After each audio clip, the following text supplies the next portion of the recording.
Hi everybody, welcome to the Wolf Den Library. My name is Miss Evelyn, and today we're going to continue reading Winnie the Pooh, written by A. Milne and illustrated by E. Shepard. I hope you enjoy it.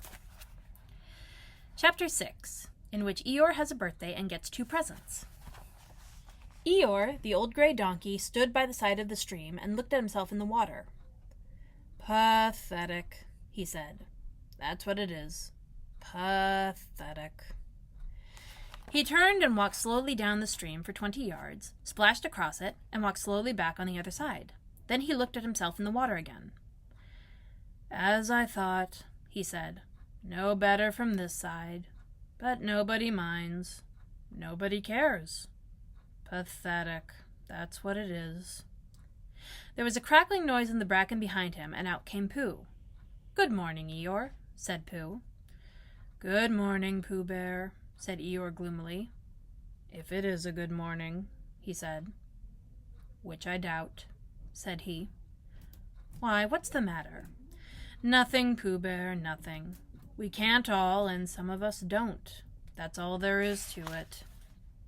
Can't all what? Said Pooh, rubbing his nose. Gaiety, song and dance. Here we go round the mulberry bush. Oh, said Pooh. He thought for a long time and then asked, What mulberry bush is that? Bonhomie, went on Eeyore gloomily. French word meaning bonhomie, he explained. I'm not complaining, but there it is. Pooh sat down on a large stone and tried to think this out. It sounded to him like a riddle, and he was never much good at riddles, being a bear of very little brain. So he sang Cottlestone Pie instead. Cottlestone, cottlestone, cottlestone pie. A fly can't bird, but a bird can fly. Ask me a riddle and I reply. Cottlestone, cottlestone, cottlestone pie. That was the first verse. When he had finished it, Eeyore didn't actually say that he didn't like it, so Pooh very kindly sang the second verse to him. Cottlestone, cottlestone, cottlestone pie. A fish can't whistle and neither can I. Ask me a riddle and I reply. Cottlestone, cottlestone, cottlestone pie. Eeyore still said nothing at all, so Pooh hummed the third verse quietly to himself. Cottlestone, cottlestone, cottlestone pie. Why does a chicken? I don't know why. Ask me a riddle and I reply. Cottlestone, cottlestone, cottlestone pie. That's right, said Eeyore. Sing, tiddly, tee-too. Here we go gathering nuts and may. Enjoy yourself. I am, said Pooh. Some can, said Eeyore. Why, what's the matter? Is anything the matter? You seem so sad, Eeyore. Sad? Why should I be sad? It's my birthday, the happiest day of the year.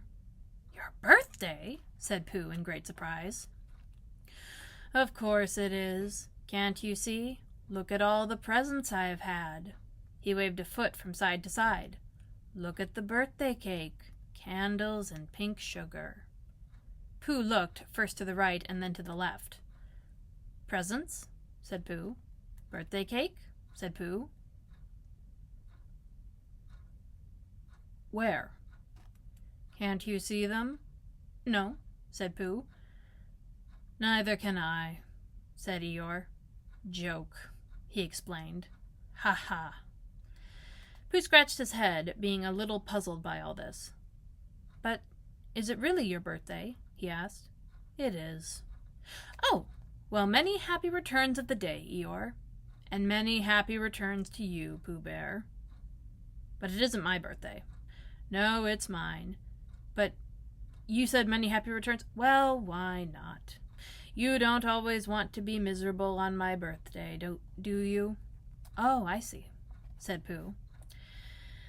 It's bad enough, said Eeyore, almost breaking down, being miserable myself, what with no presents, and no cake, and no candles, and no proper notice taken of me at all. But if everybody else is going to be miserable too... This was too much for Pooh Bear. Stay there, he called to Eeyore as he turned and hurried back home as quick as he could, for he felt that he must get poor Eeyore a present of some sort at once, and he could always think of a proper one afterwards. Outside his house, he found Piglet, jumping up and down trying to reach the knocker. "Hello, Piglet," he said. "Hello, Pooh," said Piglet. "What are you trying to do?" "I'm trying to reach the knocker," said Piglet. "I just came round—" Let me do that for you," said Pooh kindly. So he reached up and knocked at the door. "I have just seen Eeyore," he began, "and poor Eeyore is in a very sad condition because it's his birthday and nobody has taken any notice of it, and he's very gloomy. You know what Eeyore is. And there he was, and what a long time whoever lives here is answering this door." And he knocked again. "Oh, but Pooh," said Piglet, "it's your own house." "Oh," said Pooh. "So it is," he said. "Well, let's go in." So they went in. The first thing Pooh did was to go to the cupboard to see if he had quite a small jar of honey left. And he had, so he took it down. "I'm giving this to Eeyore," he explained, "as a present. What are you going to give?" "Couldn't I give it too?" said Piglet. "From both of us?" "No," said Pooh. "That would not be a good plan." "All right, then. I'll give him a balloon. I've got one left from my party. I'll go and get it now, shall I?" "That, Piglet, is a very good idea. It is just what Eeyore wants to cheer him up. Nobody can be uncheered with a balloon." So off Piglet trotted, and in the other direction went Pooh with his jar of honey. It was a warm day, and he had a long way to go. He hadn't gone more than halfway when a sort of funny feeling began to creep all over him. It began at the tip of his nose, and trickled all through him and out at the soles of his feet. It was just as if somebody inside him were saying, "Now then, Pooh, time for a little something." "Oh, dear, dear," said Pooh. "I didn't know it was as late as that." So he sat down and took the top off his jar of honey. "Lucky I brought this with me," he thought. "Many a bear going out on a warm day like this would never have thought to bring a little something with him." And he began to eat. "Now, let me see," he thought as he took the last lick of the inside of the jar. "Where was I going? Ah, yes, Eeyore." He got up slowly. And then, suddenly, he remembered. He had eaten Eeyore's birthday present. "Bother," said Pooh. "What shall I do? I must give him something." For a little while he couldn't think of anything. Then he thought, well, it's a very nice pot, even if there's no honey in it. And if I washed it clean and got somebody to write a happy birthday on it, Eeyore could keep things in it, which might be useful. So as he was just passing the 100-acre wood, he went inside to call on Owl, who lived there. "Good morning, Owl," he said. "Good morning, Pooh," said Owl. "Many happy returns of Eeyore's birthday," said Pooh. "Oh, is that what it is? What are you giving him, Owl?" "What are you giving him, Pooh?" "I'm giving him a useful pot to keep things in, and I wanted to ask you—" "Is that it?" said Owl, taking it out of Pooh's paw. "Yes, and I wanted to ask you—" "Somebody has been keeping honey in it," said Owl. "You can keep anything in it," said Pooh earnestly. "It's a very useful thing like that. And I wanted to ask you, you ought to write a happy birthday on it." "That's what I wanted to ask you," said Pooh, "because my spelling is wobbly. It's good spelling, but it wobbles, and the letters get in the wrong places. Would you write a happy birthday on it for me?" "It's a nice pot," said Owl, looking at it all round. "Couldn't I give it too, from both of us?" "No," said Pooh. "That would not be a good plan. Now, I'll just wash it first, and then you can write on it." Well, he washed the pot out and dried it, and while Owl licked the end of his pencil and wondered how to spell birthday. "Can you read, Pooh?" he asked a little anxiously. "There's a notice about knocking and ringing outside my door, which Christopher Robin wrote. Could you read it?" "Christopher Robin told me what it said, and then I could." "Well, I'll tell you what this says, and then you'll be able to." So Owl wrote, and this is what he wrote. "Hippy peppy the birthday." Pooh looked on admiringly. "I'm just saying a happy birthday," said Owl carelessly.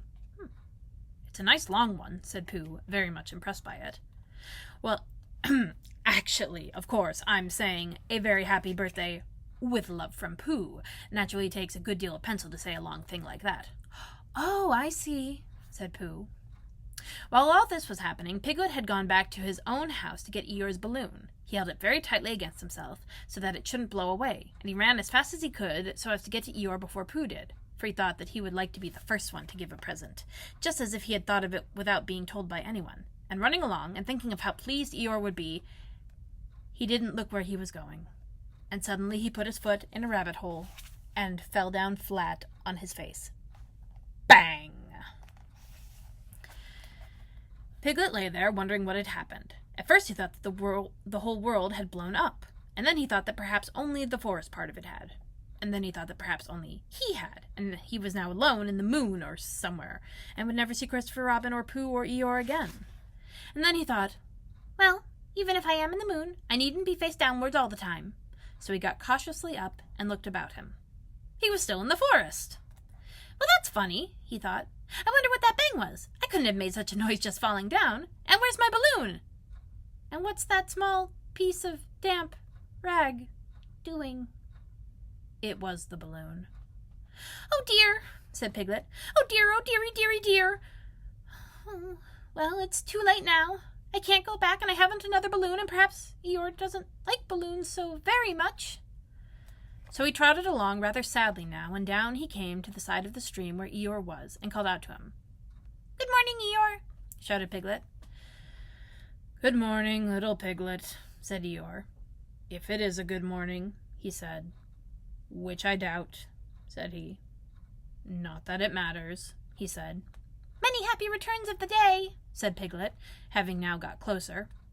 Eeyore stopped looking at himself in the stream and turned to stare at Piglet. Just say that again, he said.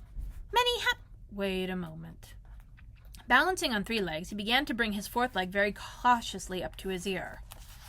I did this yesterday, he explained as he fell down for the 3rd time. It's quite easy. It's so as I can hear better. There, that's done it. Now then, what were you saying? He pushed his ear forward with his hoof. Many happy returns of the day, said Piglet again. Meaning me? Of course, Eeyore. My birthday? Yes. Me having a real birthday? Yes, Eeyore, and I brought you a present. Eeyore took down his right hoof from his right ear, turned round, and with great difficulty put up his left hoof. I must have that in the other ear, he said. Now then. A present, said Piglet very loudly. Meaning me again? Yes. My birthday still? Of course, Eeyore. Me going on having a real birthday? Yes, Eeyore, and I brought you a balloon. Balloon? Said Eeyore. You did say balloon. One of those big colored things you blow up. Gaiety, song, and dance, here we are, and there we are. Yes, but I'm afraid... I'm very sorry, Eeyore, but when I was running along to bring it to you, I fell down and... Dear, how unlucky. You ran too fast, I expect. You didn't hurt yourself, little Piglet. No, but Oh, Eeyore, I burst the balloon. And there was a very long silence. My balloon? Said Eeyore at last. Piglet nodded. My birthday balloon? Yes, Eeyore, said Piglet, sniffling a little. Here it is, with many happy returns of the day. And he gave Eeyore the small piece of damp rag. Is that it? Said Eeyore, a little surprised. Piglet nodded. My present? Piglet nodded again. The balloon? Yes. Thank you, Piglet, said Eeyore. You don't mind my asking, he went on, but what color was this balloon when it was a balloon? Red. I just wondered. Red, he murmured to himself. My favorite color. How big was it? About as big as me. I just wondered. About as big as Piglet, he said to himself sadly. My favorite size. Well, well. Piglet felt very miserable and didn't know what to say. He was still opening his mouth to begin something, and then deciding that it wasn't any good saying that, when he heard a shout from the other side of the river, and there was Pooh. Many happy returns of the day, called out Pooh, forgetting that he had said it already. Thank you, Pooh. I'm having them, said Eeyore gloomily. I've brought you a little present, said Pooh excitedly. I've had it, said Eeyore. Pooh had now splashed across the stream to Eeyore, and Piglet was sitting a little ways off, his head in his paws, snuffling to himself. It's a useful pot, said Pooh. Here it is, and it's got a very happy birthday with love from Pooh written on it.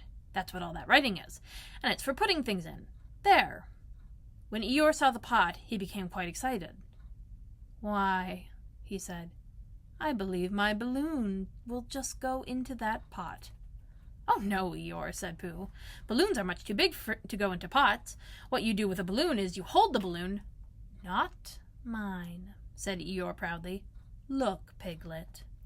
And as Piglet looked sorrowfully round, Eeyore picked the balloon up with his teeth and placed it carefully in the pot, picked it out and put it on the ground, and then picked it up again and put it carefully back. So it does, said Pooh. It goes in. So it does, said Piglet, and it comes out. Doesn't it, said Eeyore. It goes in and out like anything. I'm very glad, said Pooh happily, that I thought of giving you a useful pot to put things in. I'm very glad, said Piglet happily, that I thought of giving you something to put in a useful pot. But Eeyore wasn't listening. He was taking the balloon out and putting it back again, as happy as could be. And did I give him anything? Asked Christopher Robin sadly. Well, of course you did, I said. You gave him, don't you remember, a little... I gave him a box of paints to paint things with. That was it. Why didn't I give it to him in the morning? Well, you were so busy putting his party ready for him. He had a cake with icing on the top and 3 candles and his name in pink sugar and... Yes, I remember, said Christopher Robin. All right, I hope you guys enjoyed. I'll see you next week.